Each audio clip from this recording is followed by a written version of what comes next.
We're now wrapping up this edition of Public Affairs on Peach. My guest this segment is Edward Ahmed Mitchell. He's Executive Director of Georgia's Council on American Islamic Relations, or CAIR for short. Thanks for joining us. Thank you for having me. Okay, so you've always been very careful to make sure that people believe that Muslims in this country, that we don't paint them with a broad brush. Right. Once this happened, what were your first thoughts? Well, I wasn't surprised. For well over a year, President Trump has made it clear that he has an animus towards Muslims. He has appointed Steve Bannon, a white nationalist, as his senior advisor, Michael Flynn, an anti-Muslim bigot, as his national security advisor. So I was not surprised, because the Muslim ban was the logical end result of those policies and those staffers. So I wasn't surprised, but I think the American Muslim community was still offended and shocked that President Trump would actually try to ban Muslims from this country, a country built upon the notion of religious freedom. Now, there are plenty of examples of Christians, Jews, people from other religions who've persecuted other people and so forth.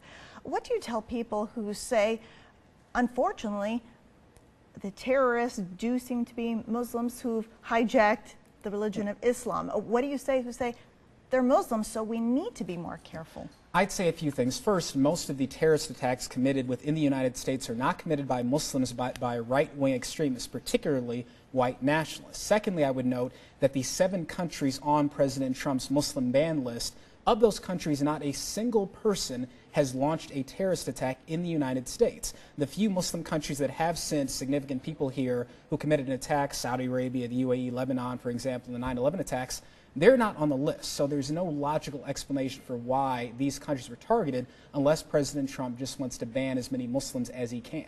But some people may say, okay, those countries, Saudi Arabia, United Arab Emirates, etc., related to Al-Qaeda. Now we're dealing with a different segment, Right. ISIS. Right. And so that's why we need to concentrate on these countries and have more careful vetting. Right. Well, the United States government actually has a very strict and thorough vetting process for both immigrants and refugees. Refugees, especially those from Syria, go through a 2-year vetting process before they step foot on American soil. And not a single Syrian refugee has launched an attack in this country. Neither has anyone from any of the 7 countries President Trump has banned. This isn't about keeping America safe. It's about keeping America religiously, racially, and culturally monolithic. President Trump and some of the people around him have a problem with Muslims. They have a problem with a multicultural America, and that is why this ban has been instituted. Some people may say, oh, okay, well, we vet the refugees who come into the country, but how can we be sure that afterwards they won't be radicalized? Right.